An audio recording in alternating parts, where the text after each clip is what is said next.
Hey guys, welcome to the Love Experience Show. I am your host, Ashley J. I'm really happy to see you guys today. Before we get started, go ahead and send this to 5 people. Make sure you like, share this episode, and subscribe to the channel. Hit the notification bell so that you know the next time I drop a new video. Happy to see y'all with me. I'm looking at myself right now and it looks like my face is naked. I have makeup on. It's just not very heavy makeup, but okay, we're gonna roll with it. Um, but I'm happy to see y'all today. And I hope you had a great week so far. My week has been quite busy and I love it.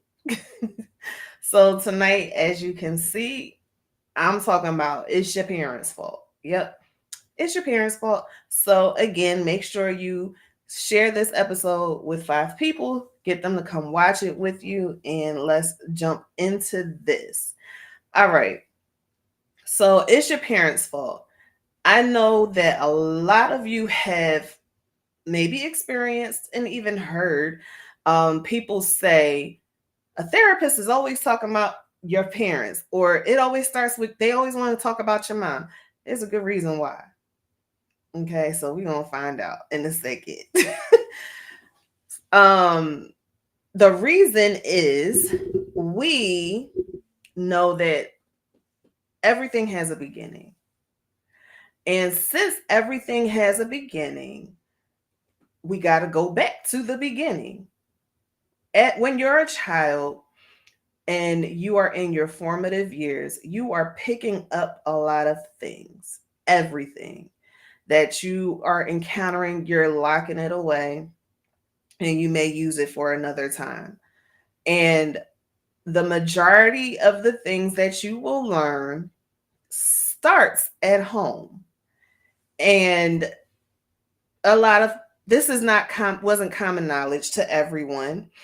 A lot of people did not understand this. I'll say I don't know, back in the day, baby boomers or somewhere around there. It was not understood that um, things start with your parents. So because it wasn't understood, a lot of things was just allowed to happen.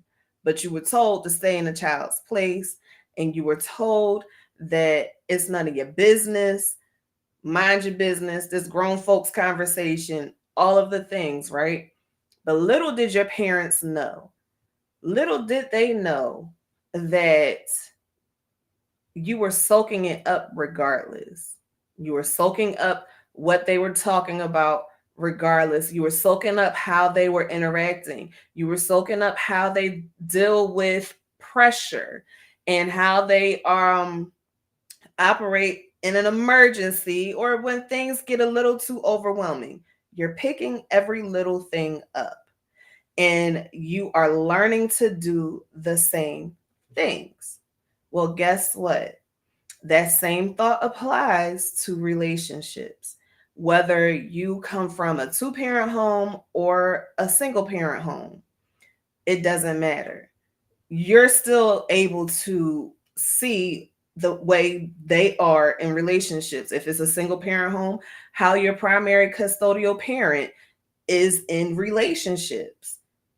If you have had a volatile household, the parents were always arguing and fighting, guess what? You're learning that is how you're supposed to be in a relationship. Way it may be, whatever way your home, however your home was like, you're picking this stuff up and you are using it in a relationship. I love when I get couples and I talk to them about their childhood. Hey, Ida, I talk to them about their childhood. And the connections that are made when you go back to the childhood is amazing, because a lot of times, sure, maybe you guys talk about it. Let's say when you're dating, or the get to know you phase, you're talking about this stuff, but you are not in the environment to make the connection of why you react to someone raising their voice the way you do. You're not making those connections, but it is the best thing to me, maybe not everybody, but the best thing to me, to discover that in a session and hearing people have an aha moment. That is the best thing to witness, because now you get a couple who has been struggling with their communication and don't know why. They find out why, and it's like, oh, I never realized that. I didn't know that. That's something. The aha moments are powerful. So, yes, we have to go back to your childhood to make these discoveries. You may not even be in a relationship. You may be a single person and you're trying to figure out why you cannot be in a relationship, or why people get on your nerves, or whatever it is. You may be trying to figure out what the issue is with you, but you are totally forgetting the fact that it started when you were younger. It started with what you saw. You saw, let's say you weren't with a single mother, you saw your mother in and out of relationships all the time. You heard her talking to her girlfriends that she couldn't stand JoJo because he thought he was the boss. He can't talk to me like that. You're seeing that, you're hearing that, you're picking it up, and you're storing it away for when you become an adult. And as an adult, you get into relationships, and now you try and figure out why Jimmy and Paul and Tommy and whoever else, you've been in 10 relationships in the whole year. You can't stand being in relationships with these people because it gets to a certain point where I can't take it. I need you to leave me alone. You're wasting my time. That is a learned behavior, a learned pattern that you picked up when you were a child. You get y'all get why we need to revisit your childhood? Just saying. There is a method to the reason. Now, not all therapists will go back to their childhood, but this one does, because even from my own life, I can go and think back to my childhood and think back to hearing arguments and everything, going back to that and see why I react a certain way, or see why I want to fight, or whatever the case may be. I do it for myself. I am gonna be that therapist when you come to see me, try to figure out what's going on. Let's go back to the beginning. What did you witness as a child? Okay. I hope that is explaining it to y'all. We're gonna get more in depth about this, but I wanted to give you this kind of overview to let you know, and a little secret into a therapist's mind on why we go to your childhood. Okay. All right, y'all let me know. Have you ever experienced that, or have you ever heard someone say their childhood, I mean, their therapist wanted to talk about their mom, but I feel like talking about my mom and dad was pointless. You don't know how many doors you unlock going backwards. Okay? So, what happens, you see how you communicate. Okay?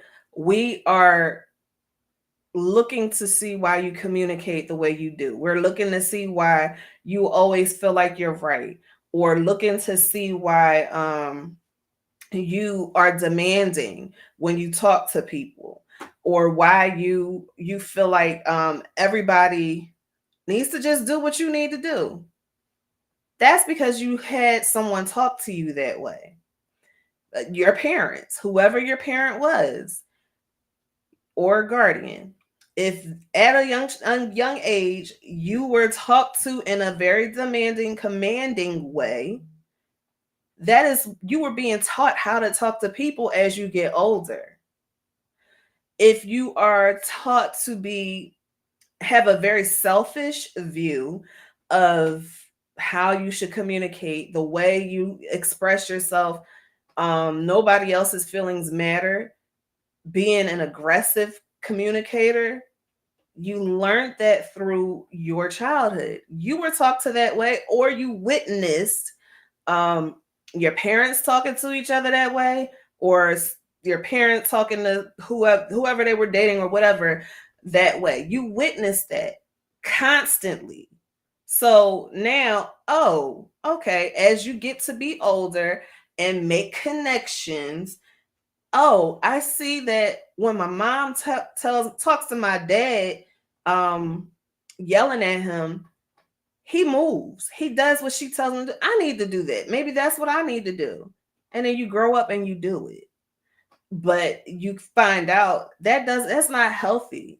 Nobody doesn't like nobody likes you talking to them like that.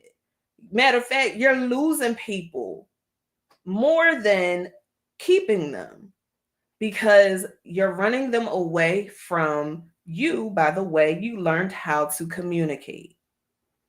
Okay. Um I not not diving into, my the unhealthy part of my childhood, but going back to my childhood and hearing my mom having to fight and argue with her husband and just witnessing things that I should not have witnessed caused me to my reaction when, depending on how angry I am, my reaction in an argument is to shut down. I become it becomes too overwhelming and I have to shut down. If I'm real hot, I'm yelling and I'm in your face. That's what I saw. Okay. And I saw when I shut down, it's to protect me.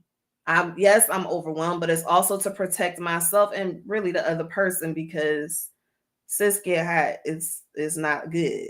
So I choose to shut down. I choose to just walk away, say nothing, leave me alone, whatever. And I was even like that, not just in my marriage, but with my sister. I can tell you, and I tell y'all before, she like bringing up the past, but when she used to make me angry, it was one or two things that was going to happen. I was going to walk away from her and shut down, or I was going to lash out and fight. One or two things would happen. Sometimes both will happen, depending on how bad she got on my nerves. So that is thing that those are behaviors that I learned. I learned those behaviors and used them in relationships. Okay. I can remember being so angry, getting to a point where I get so angry at someone um when I was dating that I wanted to cause them physical harm. That is blacking out trying to run somebody over with my car, or attempting to kick someone in the face, um, or hitting them with the car, just a little bump by accident. Like things like that. I'm not proud of it, but I'm lashing out. It's becoming too much. You're not leaving me alone, so I'm lashing out against you. That is the first time I said those things in public. So I'm sorry. If you know, if you're watching and you know who you are, I'm sorry. Okay. So that was behaviors. I'm not saying that I ever saw my mom run somebody over, but that I do see the lash out. And that was my response to it. Okay. So that's part of my communication. Um Now, as an adult, as someone who works with couples on how to communicate properly, I it's hard to practice what I teach, but I try to. I do attempt to, because what good am I to show you in therapy how to communicate correctly with one another if I can't do it in my own relationship? So I attempt to do it. Doesn't always work, doesn't always happen for me, but there is an attempt. All right. So um, when I talk to my husband, in front of Marquise, I try to speak to him in a respectful manner, in a way that I would want my son to emulate when he gets older. And I try to, we try to be aware of what we say around him. But even in my communication with Marquise one on one, I've never I I never talked to him like a baby. Um, I Of course, when he was a baby, like, I would try to make him laugh or whatever. But talking to him, I always spoke to him in a regular voice, and I tried to make sure he understood what I was saying, and we have conversations. If you listen to Marquise, if you talk to Marquise, Marquise can hold a conversation. That's because I was holding conversations with him, and I still do today. I hold because I don't want him to grow up not knowing how to communicate. I don't want him to grow up and not be able to use his words to explain how he feels.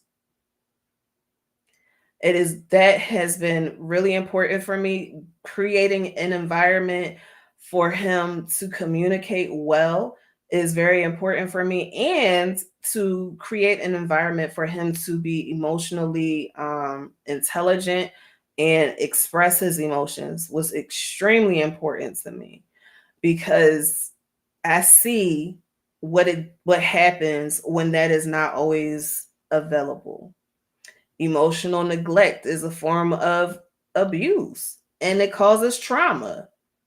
And you may not think about it like that, but it does all the time. It creates trauma for a child as they get older, and then they become adults who do not know how to be emotionally expressive, and they explode more than they talk, more than they use their words.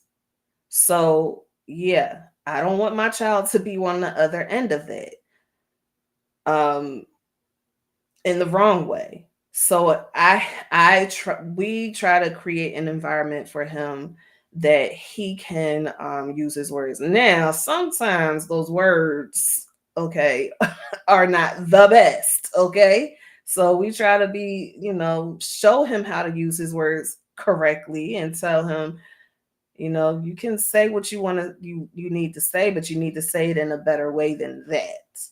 So Marquise and I have lots of conversations, and I just want him to get used to that. I guess for me, because I'm helping people with relationships, and I'm helping people in general to heal. I feel like I do not want to raise a child who does not who is stunted in some areas because he wasn't taught. I can't that like For me, that doesn't make sense. You got a therapist as a mother. How in the world does that happen?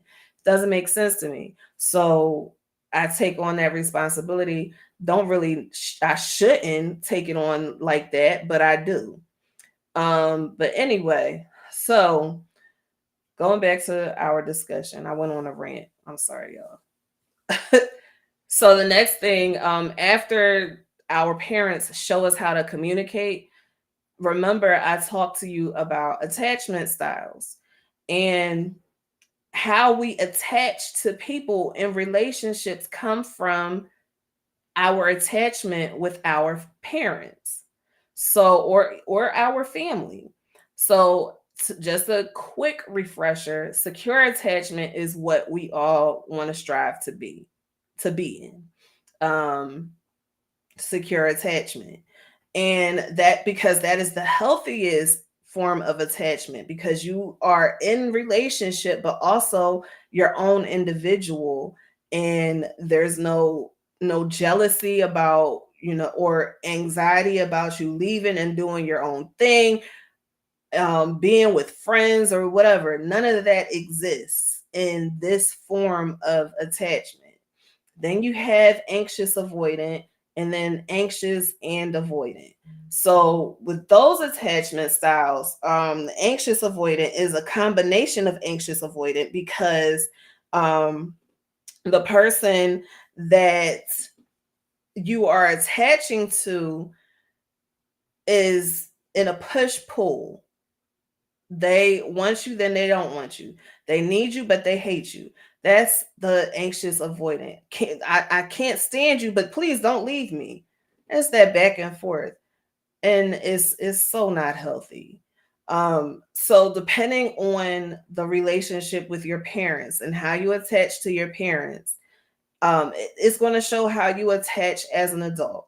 So if you were in a household where you could be your own individual, and you were allowed to be expressive and it was a healthy environment for you, awesome. You will more than likely attach to people who can help keep that environment available for you.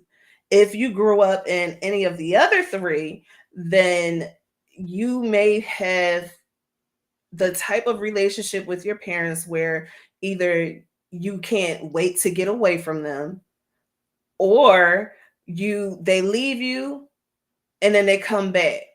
That abandonment, off and on abandonment, that all that sets a tone, a precedence, whatever you want to call it.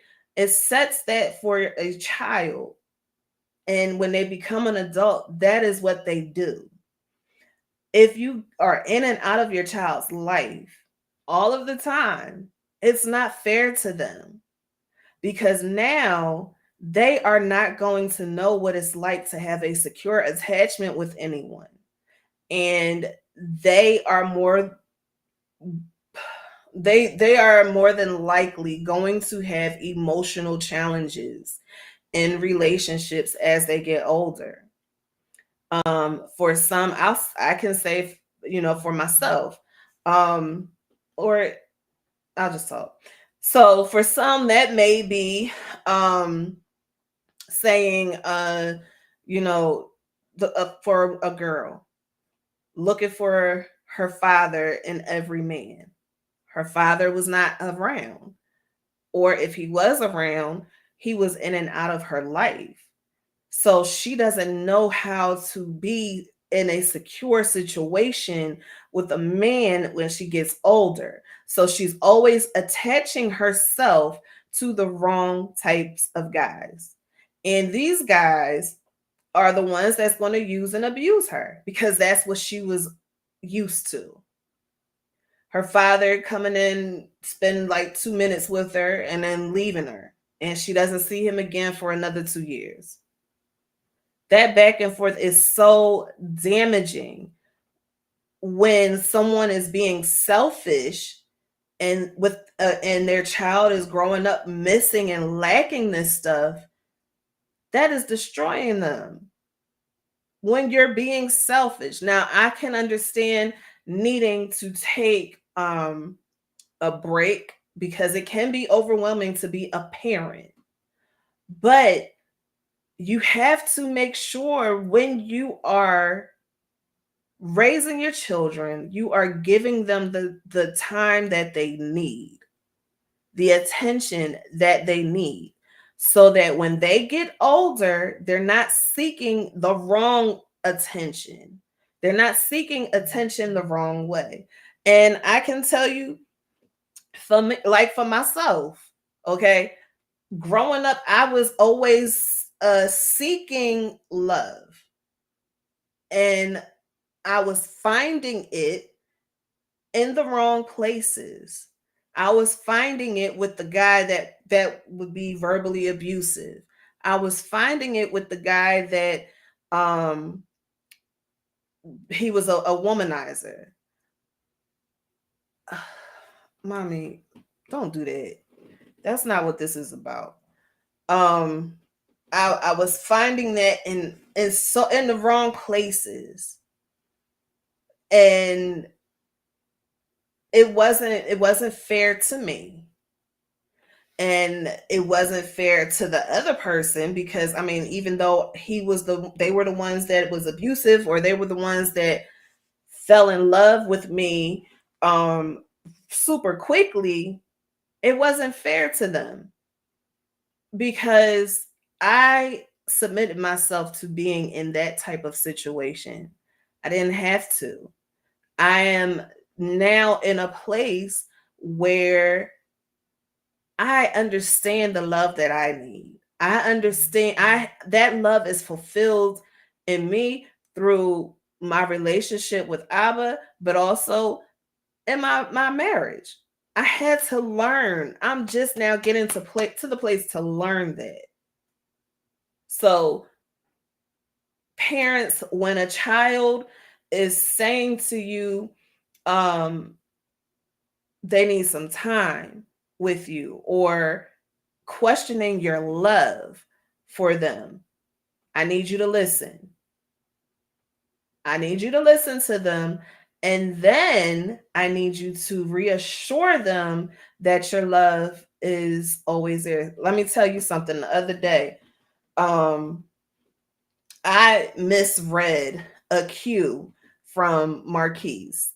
And when with me misreading that cue, I dropped something, and I thought he was in a playful mood, so I thought he was trying to play. So I grabbed the thing that I dropped real quick, and so he couldn't get it, and he got sad, and I was like, well, what's wrong with you? What happened? And he said, Mommy, you don't need me. What are you talking about? You don't need me. I totally didn't even think about this. The two didn't connect for me. He was like, You don't need me. I said, What do you mean I don't need you, son? And he said, I tried to pick that up for you and you took it real fast. And I said, still oblivious. I was like, Picked what up? What are you talking about? He said, That thing you dropped that you put in your drawer. I picked it up. I was trying to pick it up for you. I said, Oh, I'm sorry. Mommy thought you were trying to play. I said, but no, mommy always needs you. You're the one that helps keep me young. You're the one that brings my life joy. I'm so sorry. Mommy needs you all the time. I had to reassure him. And after that reassurance, he was fine. He was okay. But imagine if I didn't take the time to ask him what was bothering him. Imagine how he could hold on to that thought as he got older. And there he would be looking for um, more and more signs of me not needing him. And he's holding on to that as he becomes an adult. And he becomes this, I don't know, this man that rejects wanting to help women, or whatever the case may have been. If I did not take the time to reassure him that he is needed, that life would be boring without him, that my love for him is immense, and it cannot go anywhere. Imagine if I didn't take that time. A lot of these kids today that we see in the street, on social media, if you watch the news, you see them on the news, and they're cutting up bad and all of that. That is because nobody needs them. That is because they are left to their own devices to fulfill a need, a void that they have within themselves because they felt like their mom and dad wasn't there for them. They felt like their mom and dad didn't love them, so I don't love myself. That's I mean, that is part of what is happening with them. These dudes that have 20 kids by 15 different women. Somebody did not show them enough love. More than likely is it was their mother. They had an inappropriate relationship with their mom. But something is that was received, a message was received when they were a child, and they held on to that message and went after the thing they have been missing to help themselves feel fulfilled. And the result of that is having 20 kids by 15 different women. That's the result. So, yeah, or they weren't taught anything. They weren't taught about protection and things like that. So, attachment styles is so important. It's extremely important, and I don't know how else to get y'all to realize how important it is to have a proper attachment to your children so they can grow up to continue to have proper attachments. Now, let me tell you this, let me throw this in there. Life experiences will kind of curtail some of that. You can have a secure attachment, but because of life, you may kind of deviate from that sometimes. Our life experiences, relational experiences as we get older, all of that plays a part in your romantic situations, your romantic relationships. All of that is key. All of it. Because you like things happen. Life happens. You might fall for the wrong person, somebody that may have presented themselves to be um a good catch, and they end up not being a good catch. And the abuse or the low self-esteem or whatever the case may be that you received from that relationship will cause you to view things a little differently. Every relationship that you either are in or fall out of teaches you something. Sometimes it's good, sometimes it's not. But every relationship does teach you something. And we pick up those lessons and carry them. And it could impact future relationships. It could, if you don't work it out, if you don't look at it with a clear mind and a clear eye. If you don't do that, then it will cause you to look at relationships in the future in a different way, sometimes negative. Okay. So then the other thing we learn from our parents, expectations, whether they're realistic or not. We learn how to set expectations from our parents. Key point or key example. You're in school. It's expected of you to make good grades in school so you don't, one, your teachers don't think you're something special. Two, so that you don't embarrass your parents. And three, so you can, get into a good school or whatever you want to do in the future. Okay. So, but what if you have an undiagnosed learning disability.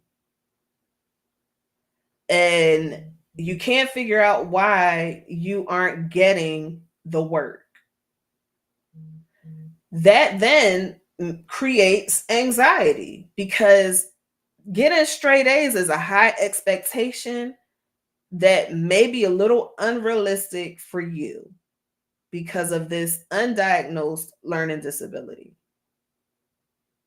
Now you got anxiety, maybe some depression because of this. We learn how to set expectations from our parents. So as you get older, you then take high expectations, unrealistic expectations, and put them in your relationship. So now you're with someone and you expect them to be like your mother, or you expect them to be like your father. And that is not the way that person has been raised, and that's not the cloth they've been cut from. That's an unrealistic expectation. So now you're upset because the one person that you were spending all this time with, you can't seem to get them to be what you need them to be because they can't be. That's not them. They're not able to be that. They don't know how to be that. Unrealistic. Having more realistic expectations would be expecting someone to be who they are. Whether it's good or bad, you're expecting them to be who they are. That's a realistic expectation because they can't be anything other than that unless they are really working on changing. Can't be anything else other than that. Then you have let's see, another, y'all give me another realistic expectation.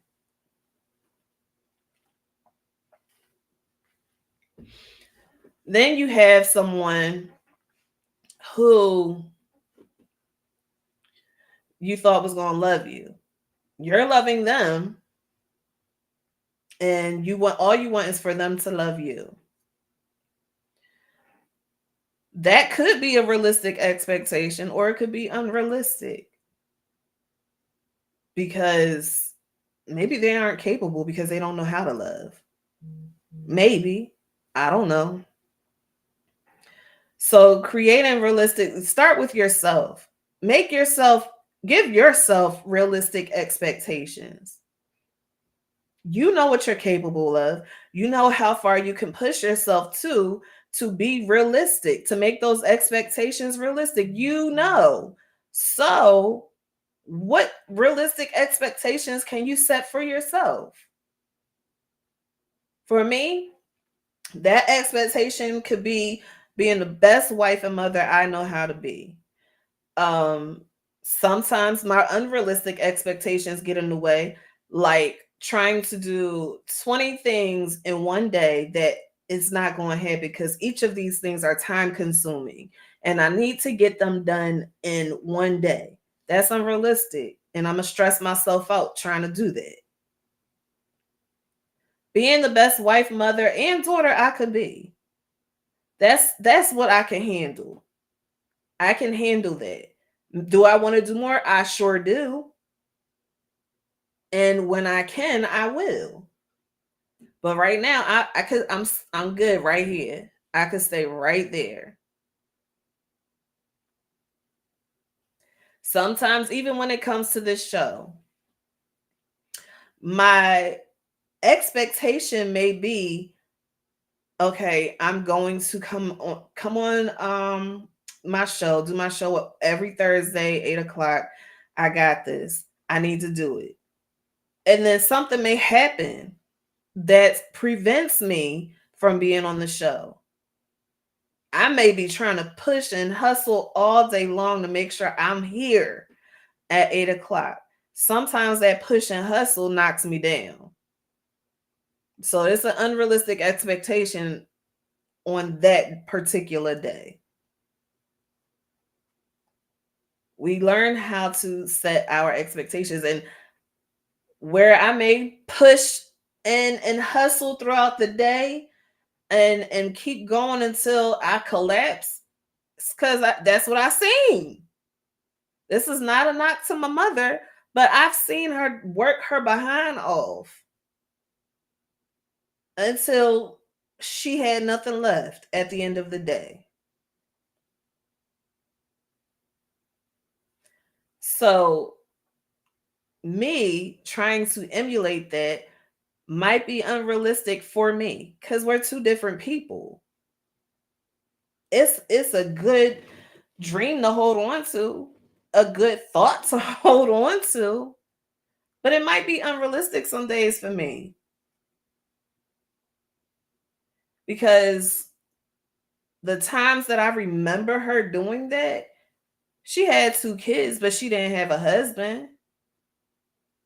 Being a wife is time consuming.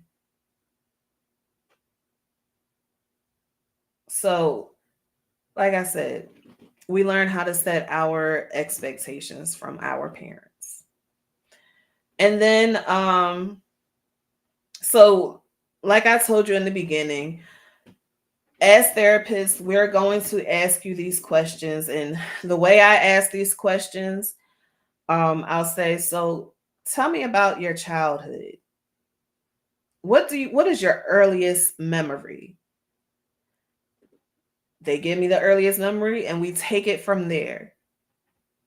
So what I'm looking for is maybe something that happened that as a child and even as an adult you don't realize had a negative impact on you, but I see it. So I make a mental note, let you continue, and then I ask you a couple questions, and I'll continue to make mental notes. And I may ask, well, do you remember what your parents' relationship was like? Oh yeah, my parents, their relationship was it was a great relationship. I never saw my parents argue. That's a red flag. You should see your parents argue, or at least hear it a little bit, because now you have this idea in your mind about what a marriage should be like. And then when you get into a marriage and you feel like you and your spouse is arguing all the time because and it was unhealthy to you, but it was realistic. And you didn't, it was unhealthy because you didn't see that. And you have such a problem with the fact that y'all argue all the time. Sure, we could work on having effective communication, but you can't avoid an argument. Disagreements happen all the time. No matter how much communication skills, how many communication skills you learn, you're going to still get into an argument. You're going to disagree. Y'all have two different brains. You're two different people raised two different ways. It's no way that you will be the same. You would agree on every single thing. So, not seeing your parents argue was actually damaging to you as an adult because you don't think you're supposed to argue, but you're, especially as a newlywed, you are newly married and things aren't going to go as smoothly as you think they will. Okay. So that's a couple things I'm looking for in the conversation. I'm looking for also connections that you make from your childhood into adulthood. And sometimes it's known and sometimes it isn't. It can be very as simple as you saying, "Oh yeah, well, I me and my boyfriend got in an argument and we haven't talked for like the last 2 weeks because, I need to get away from him. I can't handle it." That's a negative behavior that you learn as you were growing up. Let's see. Maybe when your mom and dad argued all the time really badly, maybe they had like a month where they just argued all the time. Daddy had to leave the house and he was gone for like 2 weeks. Nobody knows where he was, what he was doing, who he was with. You learned that and you didn't even realize it. Then sometimes you will pick up themes that happen in arguments with your parents. Sometimes those are themes like sometimes those are themes like uh arguing over money. You've seen your parents arguing about that all the time. And now in your marriage, you're arguing about that all the time. Money is something that is going to be an easy target for people to argue about. But it's a common theme that you saw, a common theme that you heard growing up and you carried it with you. Another common theme could be frequency of sex. How often you want to have sex. Could be an argument. It could be a theme because maybe your parents argued about that sometimes. Well, maybe if this could be your mom and dad.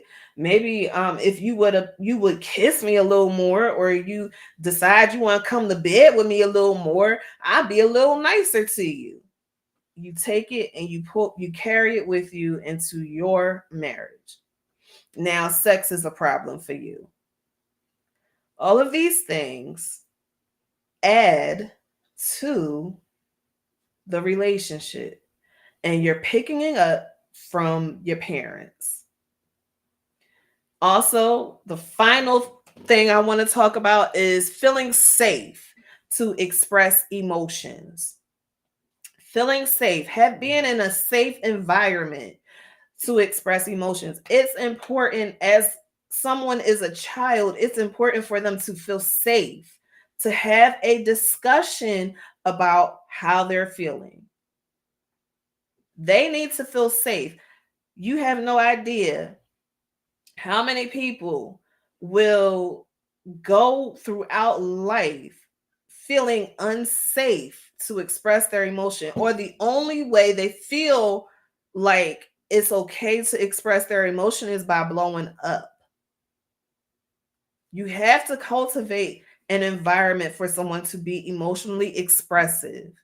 And I see it a lot um, when it comes to adults, but also I see it when it comes to children or husbands or wives. You always have that one person who is very stoic, and they feel like they cannot break and be emotional. They feel like they're not allowed to cry. They feel like they're not allowed to say how they really feel because they were taught that nobody cares. You have to create a safe space for either your children, your spouse, whoever it is, to express themselves emotionally. There's so many emotionally damaged people walking around today because they were not provided with the environment to express themselves emotionally. You have to be a safe space. Be inviting. Open up the door and let them share what's going on. Ask them, how are you feeling today? How do you feel emotionally today? What's going on? What happened at school? What happened at work? Are you okay? Do you feel peace in this moment? Are you okay with me asking you about how you're feeling emotionally? Be interested. That's all it is. Take time to be interested in what that other person is feeling. Literally carve out time in your day, your night, whenever, so that you guys can and share what's been going on. Couples Have check-ins, do relationship checkups, see how the other person is feeling emotionally in the relationship. Have their needs been met? What do they need from you? And when they are complete, thank them for being open with you. Tell them thank you for sharing that with you. You appreciate them finding the appropriate time to speak with you about their emotions. Thank them. That's all you got to do. Say thank you. And they will come back over and over again as long as they feel safe. Sometimes it is um innocent. When I know when we were growing up, what you doing all that crying for? Hush all that, stop all that crying. I'm gonna give you something. I'm gonna give you something to cry about. You don't be quiet.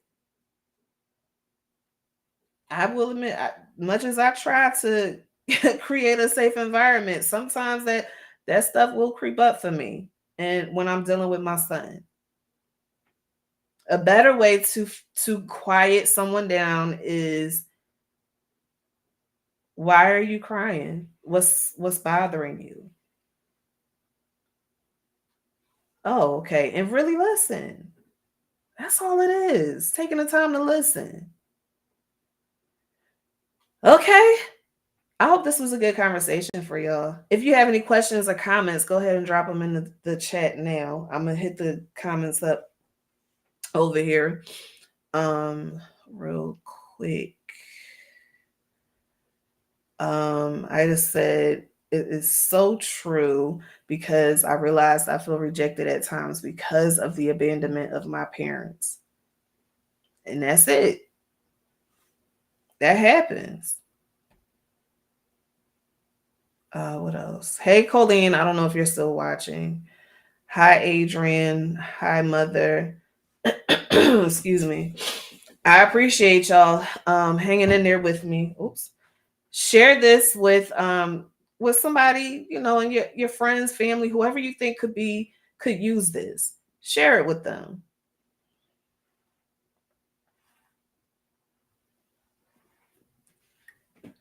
Whew.